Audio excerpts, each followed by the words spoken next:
So recently, a lot of attention has been paid to immigrant children who are being detained by the U.S. government.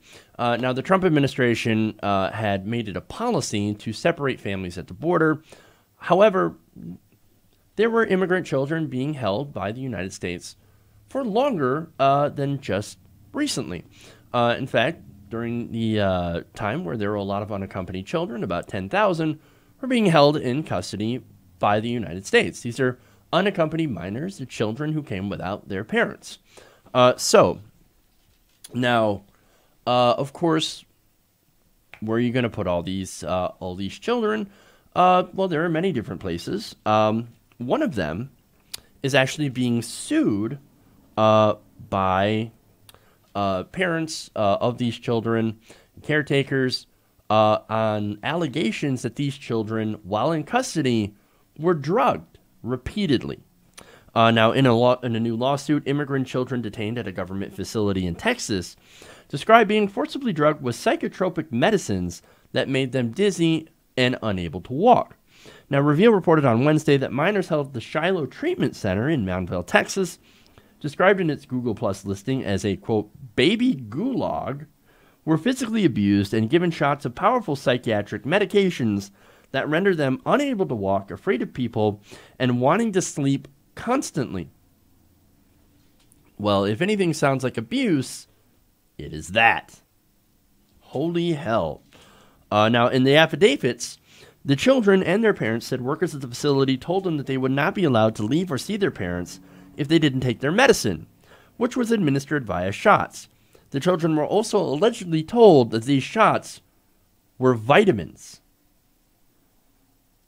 That is incredibly dystopian. I mean, look, it just reminds me of the similar policy of, hey, you're not going to get to see your parents until you get a bath, until you get a shower. Now, that was used in Nazi Germany to herd people off into the gas chambers. Now, the Trump administration, I'm not saying that they were doing that, okay? Not even close. But this, oh, no, take your medicine, take your vitamins, or else you're not going to see your parents. That is gross and horrific. Now, the supervisor, according to one girl, said I was going to get a medication injection to calm me down.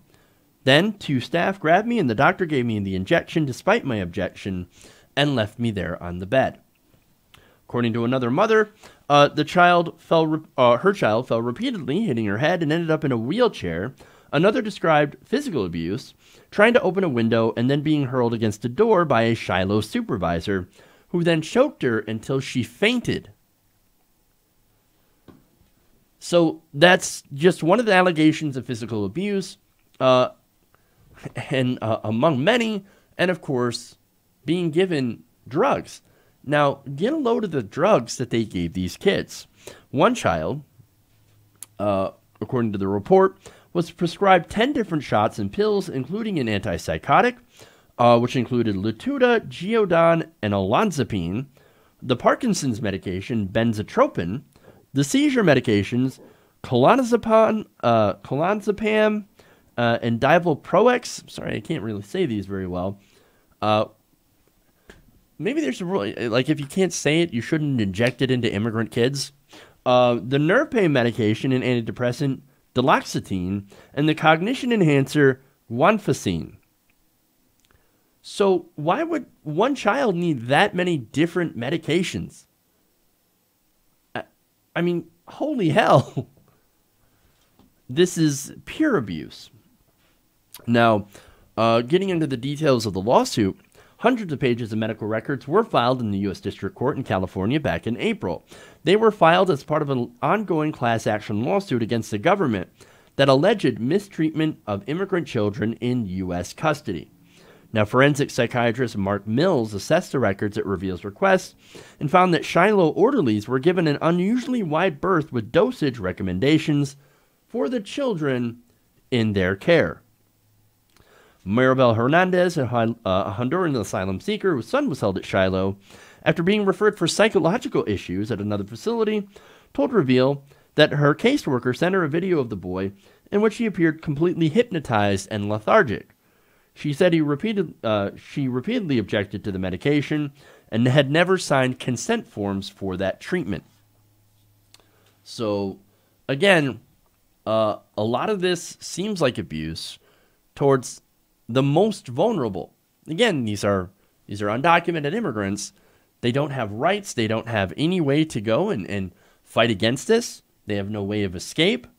What are they going to do? It's disastrous. They should immediately have their license pulled if this turns out to be true. Now, Shiloh also, what makes it worse is Shiloh also received $19 million in federal funding after repeated allegations of abuse at the facility. So they already knew that there was something going on, and yet, no, we're still going to give you federal funding. Now, another Houston Chronicle investigation revealed allegations of physical violence, unreasonable and excessive use of physical restraints, administering emergency medications without notice of governmental authorities, and several deaths of minor children when they were in custody. Look, this is obviously hugely problematic.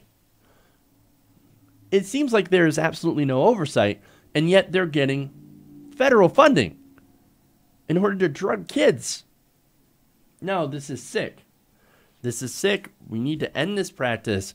We need to shut down this company if this is true, and get these kids out of there immediately. Hey everybody, thanks for watching this video. If you want to see more like this, please hit the subscribe button below. And if you want to support truly independent progressive media, please consider becoming a patron at patreon.com/TYTNation.